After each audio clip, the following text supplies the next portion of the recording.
أهلا بيكم معانا في جلسة جديدة بنغوص فيها في المصادر. النهاردة ورانا موضوع شائك شوية وبيشغل بال ناس كتير. السؤال هو: الكتاب المقدس سواء العهد القديم أو الجديد هل ممكن يكون اتغير؟ يعني اتحرف؟ وهل النسخ اللي معانا النهاردة دي هي الأصلية؟ سؤال مهم فعلا وليه تاريخ طويل من النقاش. بالظبط. المصادر اللي هنبص عليها النهاردة جاية من دراسة اسمها حفظ الكتاب المقدس واستحالة التحريف. وزي عادتنا احنا مش هنا عشان نقول رأينا أو نحكم، لا، احنا هنعرض ونفصص الحجج والأدلة اللي الدراسة دي بتقدمها بخصوص الموضوع ده عند المسيحيين واليهود. يلا بينا نفكك الموضوع ده حتة حتة. تمام. أول حاجة، الدراسة بتقول لنا خلي بالكوا الكتاب المقدس ده مش كتاب واحد نزل مرة واحدة. لا، دي نقطة أساسية جدا لفهم الموضوع كله. هو عامل زي مكتبة كبيرة. مكتبة؟ أيوة، مكتبة ضخمة كتبها أكتر من 40 شخص، تخيلي. وعلى مدى فترة طويلة جدا، بنتكلم في حوالي 1500 سنة. 1500 سنة، ده زمن طويل قوي. طبعا، والمكتبة دي فيها قسمين كبار. الأول هو العهد القديم، والمسيحيين بيؤمنوا بيه لأنه في عقيدتهم بيحكي قصة علاقة ربنا بشعبه قبل المسيح والتمهيد لمجيئه. تمام. والقسم الثاني؟ هو العهد الجديد، ده بقى خاص بالمسيحيين. في الأناجيل الأربعة المشهورة: متى، مرقس، لوقا ويوحنا. دي بتحكي حياة السيد المسيح، كلامه، أعماله، ومعاها كمان أعمال الرسل، يعني تاريخ الكنيسة في بدايتها ورسائل كتبها الرسل نفسهم أو تلاميذهم رسائل لمين؟ للكنائس اللي كانت لسه بتتكون في كل حتة عشان يعلموهم ويثبتوهم في الإيمان. وفي الآخر سفر الرؤيا. فالنقطة المهمة هنا زي ما الدراسة بتوضح إننا مش بنتكلم عن نص واحد كتبه أو اتحكم فيه شخص واحد، لا، دي مجموعة كتابات مختلفة، جزء منها مشترك بين دينين، اليهودية والمسيحية، والجزء الثاني اللي هو العهد الجديد ده بيعتمد على شهادات ناس شافوا الأحداث بعينيهم أو تلاميذهم المباشرين. ده لوحده بيخلي فكرة إن حد يقعد ويغير فيه بمزاجه أصعب بكتير من الناحية المنطقية. فعلا، طبيعته المركبة دي نقطة مهمة. طيب خلينا نمسك أول حجة في الدراسة عن استحالة تحريف العهد القديم تحديداً. بتقول إيه؟ هنا الدراسة بتطرح سؤال بصراحة منطقي جدا. بتقول طيب إزاي ممكن المسيحيين يقدروا يحرفوا نصوص العهد القديم؟ وفي نفس الوقت اليهود اللي هم أصحاب النص الأصليين عندهم نفس النصوص دي بالظبط، وعندهم نسخ أقدم كمان بلغتها الأصلية، عبري وأرامي وحتى بالترجمة اليونانية القديمة. يعني لو المسيحيين غيروا حرف واحد، اليهود كانوا هيكتشفوه فوراً وكانوا هيعملوا فضيحة ويقولوا للعالم كله. ده كان هيبقى دليل قاطع ضدهم. منطقي. والدراسة بتضيف بعد تاني وهو الخلاف العقائدي نفسه بين الاتنين. بالظبط.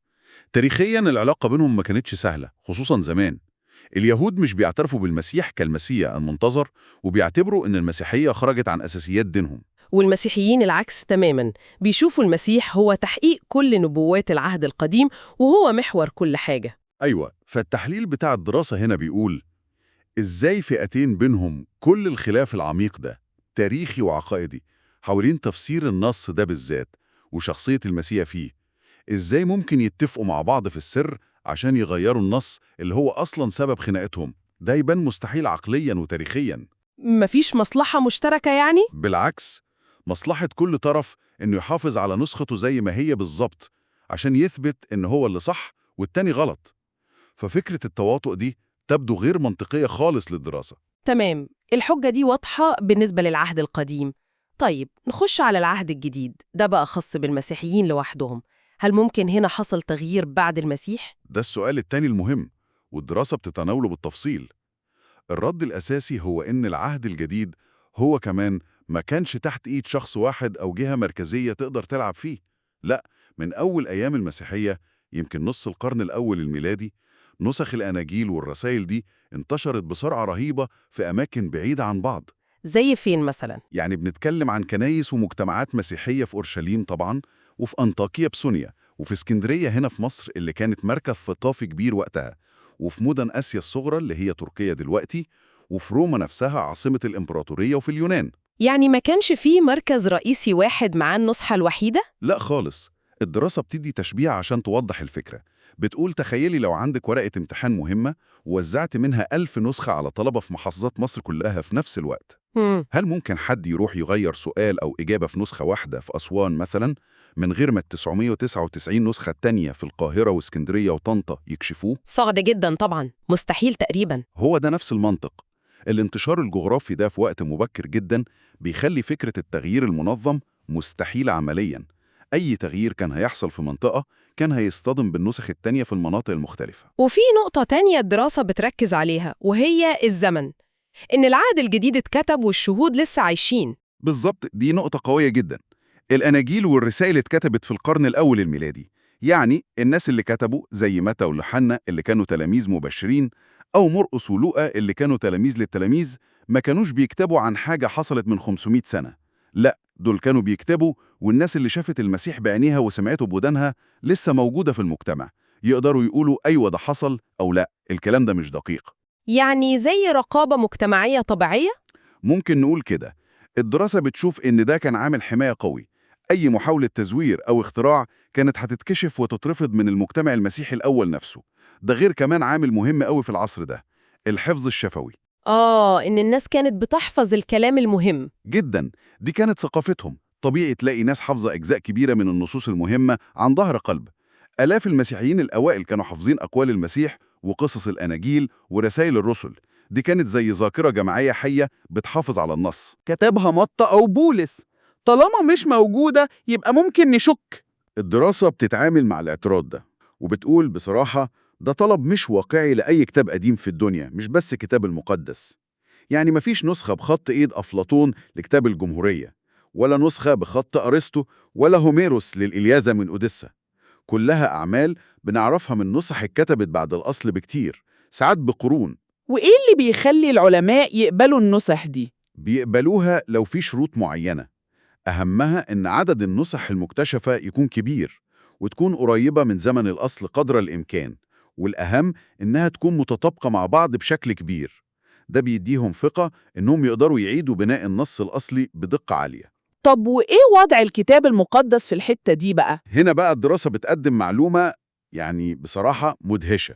بتقول إن الكتاب المقدس بعهدية عنده عدد مخطوطات قديمة أكتر بكتير جدا من أي كتاب تاني من العصور القديمة كلها. أكتر قد إيه يعني؟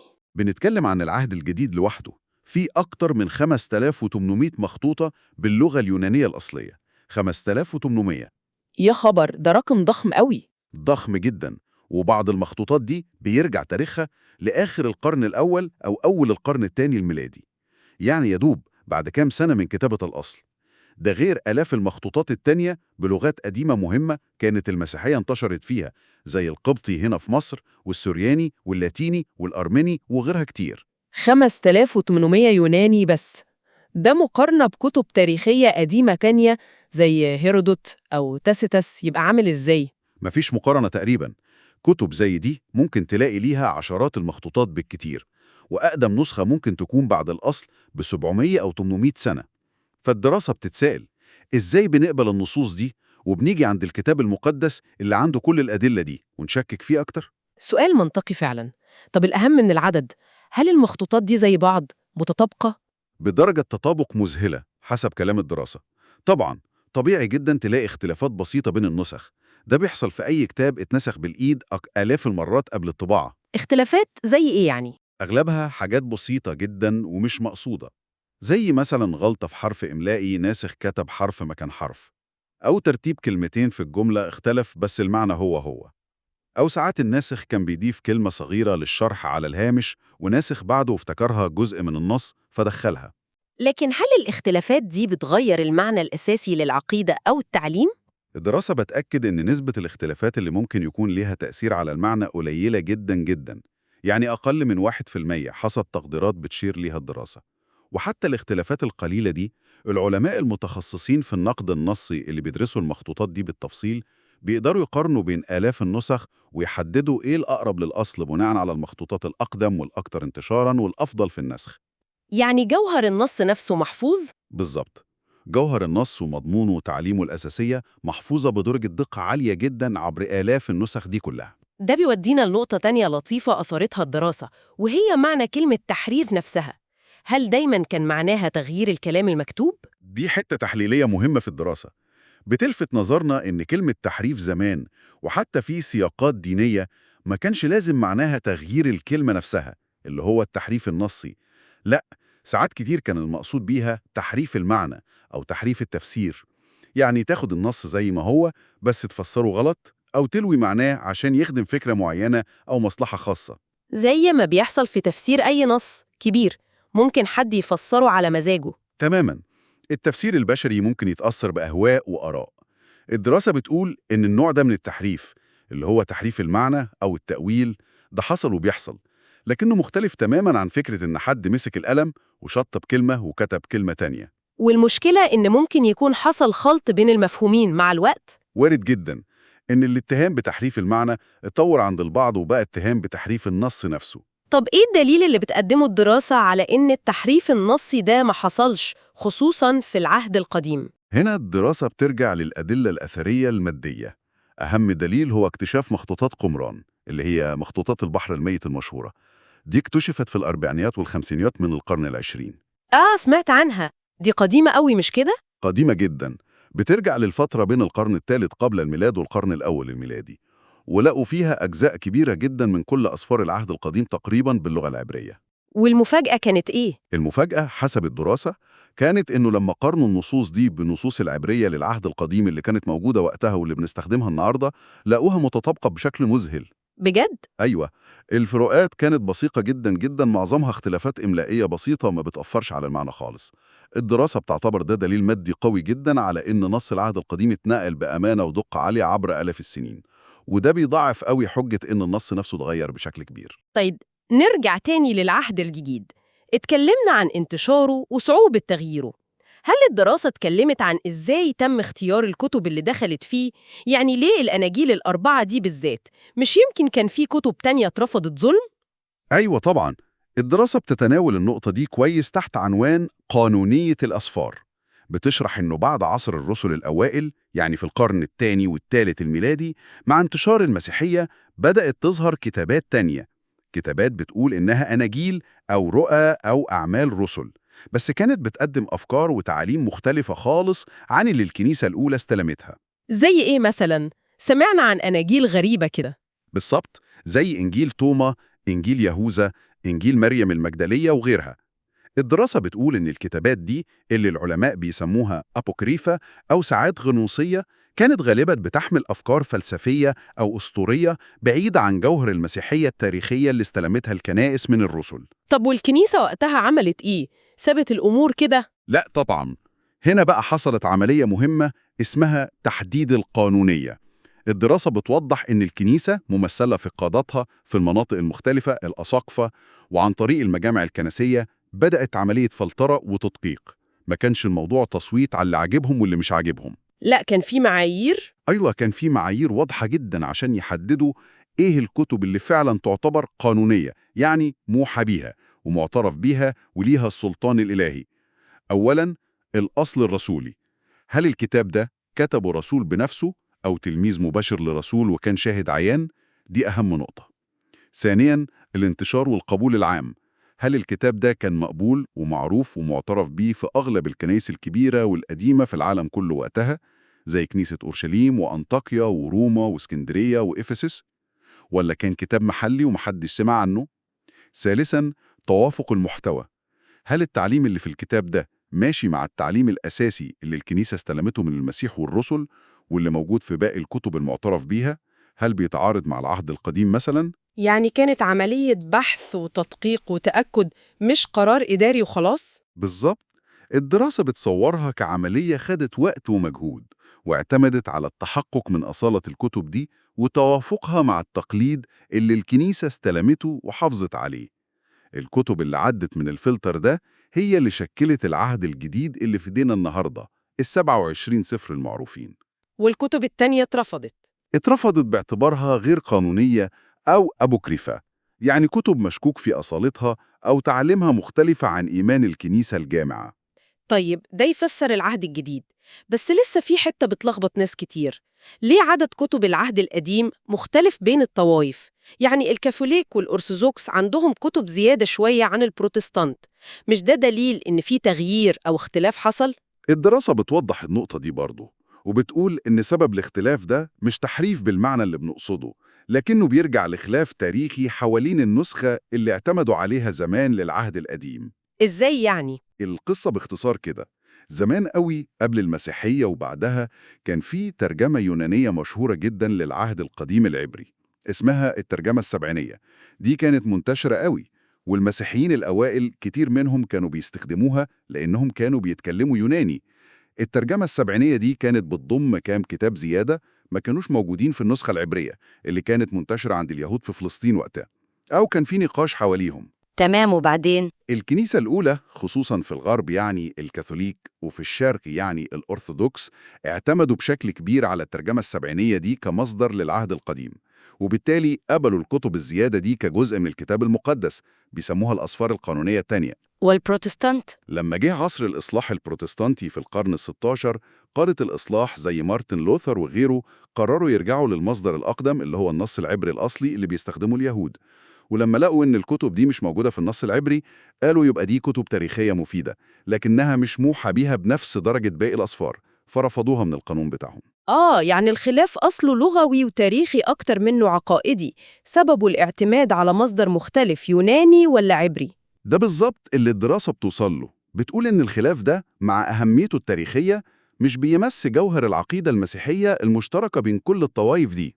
والدليل الأكبر على كده حسب الدراسة هو الأهم، العهد الجديد كله، ال27 سفر بتوعه هو بالظبط بنفس الترتيب والمحتوى عند الكاثوليك والأرثوذكس والبروتستانت من غير أي خلاف. ودي نقطة قوية فعلاً. جداً. بتعتبرها الدراسة دليل قوي على إن جوهر الرسالة المسيحية نفسها والنص الأساسي اللي بيعتمدوا عليه كلهم محفوظ ومفيش فيه خلاف. سبحان الله، الكلام ده بيقلب الترابيزة خالف على فكرة إن الكنيسة هي اللي ممكن تكون حرفت. الدراسة هنا بتقدم وجهة نظر عكسية تماماً، بتقول الكنيسة كانت هي حائط الصد الأول ضد التحريف. فعلاً، دي يمكن من أكتر النقط اللي لفتت نظري في تحليل الدراسة. بدل ما تشوف الكنيسة كمتهم، بتصورها كحارس أمين على النص. المنطق هنا إن الكنيسة من أول يوم كان كل همها تحافظ على وديعة الإيمان اللي استلمتها من المسيح والرسل زي ما هي، من غير زيادة أو نقصان. طب كانت بتحافظ عليها إزاي عملياً؟ إيه الآليات؟ الدراسة بتشرح كذا طريقة. أولاً، التواصل المستمر بين الكنايس. الكنايس في المدن المختلفة دي ما كانتش عايشة في جزر منعزلة، لا، كان في بينهم رسائل رايحة جاية وتبادل للنصح وزيارات. فلو ظهر تعليم غريب أو نسخة مختلفة في حتة، الكنايس التانية كانت بتعرف وبتقدر تقارن باللي عندها. ثانياً، ودي الأهم، مقاومة الهرطقات، يعني الأفكار الغريبة اللي كانت بتحاول تظهر. تاريخ الكنيسة الأولى مليان قصص عن ناس أو جماعات حاولوا يدخلوا أفكار جديدة أو يغيروا في العقيدة أو حتى في النصوص. زي مين مثلاً؟ الدراسة بتدي مثال واضح قوي بشخص اسمه ماركيون في نص القرن الثاني الميلادي. ماركيون ده كان شخصية ليها وزنها، وحاول يعمل نسخته الخاصة من العهد الجديد. عمل إيه بقى؟ شال أجزاء كتير منها، خصوصاً أي حاجة بتربط المسيحية بالعهد القديم واليهودية، وغير في نصوص تانية عشان تمشي مع أفكاره اللي كانت بتقول إن في إلهين، إله شرير للعهد القديم وإله تاني صالح للعهد الجديد. يا نهار أبيض! والكنيسة عملت إيه؟ الدراسة بتوضح إن رد فعل الكنيسة كان قوي جداً وحاسم. قادة الكنيسة الكبار في الوقت ده رفضوا كلام ماركيون تماماً، وكتبوا يردوا عليه ويفندوا أفكاره.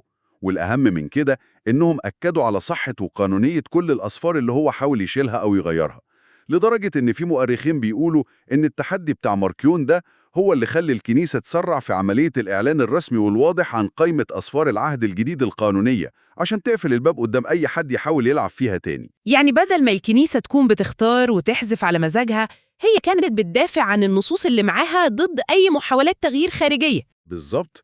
الفكرة المحورية للدراسة هنا هي إن الكنيسة ما كانتش بتخترع الكتاب المقدس، لكنها كانت بتتعرف على الكتب اللي فعلا موحى بيها من ربنا وبتحمل السلطان الإلهي واللي استلمتها من الرسل. عملية تحديد القانونية دي ما كانتش اختراع، كانت تمييز واعتراف بالأصالة بناء على أدلة ومعايير. وبالتالي من وجهة نظر الدراسة دي، فكرة المسيحيين حرفوا الكتاب بتتهد خالص، لأن اللي حصل تاريخياً زي ما بتشوفوا الدراسة هو العكس. الكنيسة هي اللي حمت النص من محاولات التغيير والتحريف اللي ظهرت على مر العصور. وبتدعم ده كمان بفكرة إن التحذير من التحريف موجود جوه الكتاب المقدس نفسه. أيوة، دي نقطة مهمة برضو. الدراسة بتلفت النظر إن الرسل نفسهم وهم بيكتبوا كانوا بيحذروا بشدة من أي حد يحاول يغير كلامهم. ده مش تحذير الكنيسة بعدين، ده تحذير أصلي جوه النص نفسه. زي إيه مثلاً؟ الدراسة بتجيب آيات واضحة جدا. مثلا بولس الرسول في رسالته لأهل غلاطيا بيقول كلام قوي قوي: ولكن إن بشرناكم نحن أو ملك من السماء بغير ما بشرناكم فليكن أناثيما، يعني ملعون ومرفوض تماما. ده بيوريك قد إيه كان حريص إن البشارة ما تتغيرش. وفي رسالته لتلميذه تيموثاوس بيوصيه: تمسك بصورة الكلام الصحيح الذي سمعته مني. كلمة صورة دي يعني النموذج الأصلي، القالب اللي ما ينفعش يتغير. وفي آخر الكتاب المقدس خالص في سفر الرؤيا، يوحنا الرسول بيسجل تحذير يعني مرعب بصراحة لأي حد يفكر يزود حرف أو يشيل حرف من كلام النبوة اللي في السفر ده. بيقول: اللي هيزود ربنا هيزود عليه البلاوي المكتوبة، واللي هينقص ربنا هيشيل نصيبه من الجنة. كلام فعلا مفيش أقوى منه. ده غير إن بولس برضه في رسالة رومانيا بيوصف الناس اللي بيغيروا الحق وبيعبدوا غير ربنا بإن ربنا سابهم لذهن مرفوض. ففكرة رفض أي تغيير أو ابتعاد عن الحق كانت متأصلة عند الرسل نفسهم. كل التحذيرات دي حسب الدراسة بتأكد إن الكنيسة الأولى كانت مبرمجة إنها تقاوم التحريف مش تمارسه. تمام، كده وصلنا لآخر حجة منطقية بتطرحها الدراسة، وهي سؤال المصلحة والمنطق. مين أصلاً ليه مصلحة يحرف الكتاب المقدس؟ ولو في مصلحة، هل ده ممكن عملياً؟ دي بقى الخلاصة المنطقية لكل اللي فات. الدراسة بتمسك الموضوع ده من كذا ناحية. أولاً، مين اللي هيتواطأ؟ زي ما قلنا، اليهود والمسيحيين بينهم خلاف تاريخي وعقائدي يمنع اتفاقهم على تحريف مشترك لنفس الكتب اللي بيتخانقوا عليها. دي تبدو مستحيلة. ثانياً، التنفيذ العملي. طب لو قلنا طرف ثالث هو اللي هيحرف، إزاي؟ إزاي هيقدر يغير آلاف النسخ المنتشرة في العالم كله بلغات مختلفة وعلى مدى قرون؟ ده محتاج يوصل لكل دير وكل مكتبة وكل بيت فيه نسخة في العالم القديم والحديث. دي عملية تتجاوز قدرات البشر، محتاجة يعني قوة خارقة أو مؤامرة عالمية شغالة من آلاف السنين ومحدش اكتشفها. الدراسة بتشوف إن ده سيناريو خيالي أكتر منه تاريخي. طيب، والدافع؟ المصلحة؟ هنا النقطة الأهم. لو افترضنا إن التحريف ممكن، ليه حد يعمل كده؟ إيه الهدف؟ هل الهدف سيطرة سياسية أو دنيوية؟ الدراسة بتقول لو ده الهدف، كنا نتوقع نلاقي النص اللي طالع من التحريف ده بيمجد الحكام، بيدعو للغنى وكنز الفلوس، بيبرر العنف والقوة، بيشجع على الملك الأرضي. لكن اللي بنلاقيه العكس. تماماً، بنلاقي تعليم عن الزهد ورفض الملك الأرضي صراحةً. مملكتي ليست من هذا العالم. تحذيرات شديدة من محبة المال، لا تقدرون أن تخدموا الله والمال. ودعوة مستمرة لخدمة الناس والتواضع. من أراد أن يكون عظيماً فليكن خادماً. آيات زي دي بتهدم تماماً فكرة التحريف عشان السيطرة الدنيوية. طب هل الهدف توحيد الناس تحت دين واحد بالقوة؟ التاريخ بيقول عكس كده.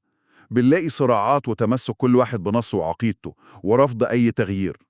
طب هل الهدف مجرد إخفاء حقائق معينة؟ طب إيه هي الحقائق دي؟ وليه حد يخفيها؟ الدراسة مش بتلاقي دافع واضح ومنطقي لعملية بالحجم ده. فالخلاصة اللي بتوصل لها الدراسة في النهاية هي إن فكرة التحريف المتعمد والواسع للكتاب المقدس ده بتصطدم بعقبات كتير قوي، منطقية وتاريخية وعملية تنفيذية. مفيش متواطئ، مفيش طريقة تنفيذ، ومفيش دافع أو مستفيد منطقي.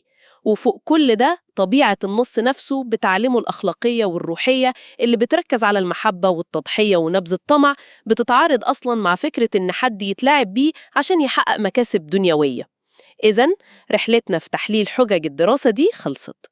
لخصنا وجهة نظرها اللي بتقول باستحالة تحريف الكتاب المقدس، وجهة نظر مبنية على كذا أساس: طبيعة الكتاب المركبة، الخلاف التاريخي بين اليهود والمسيحيين، الانتشار الرهيب للمخطوطات من بدري، الأدلة النصية من آلاف المخطوطات وتطابقها، دور الكنيسة نفسها في الحماية، التحذيرات اللي جوه النص، وأخيراً عدم وجود دافع منطقي أو مستفيد.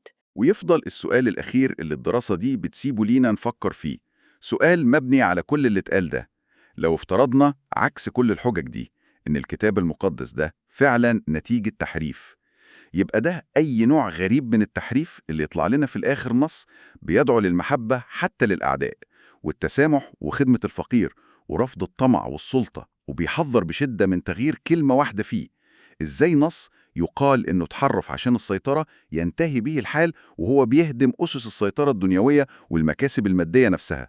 ده سؤال فعلا يستحق إننا نقف عنده ونفكر فيه كويس.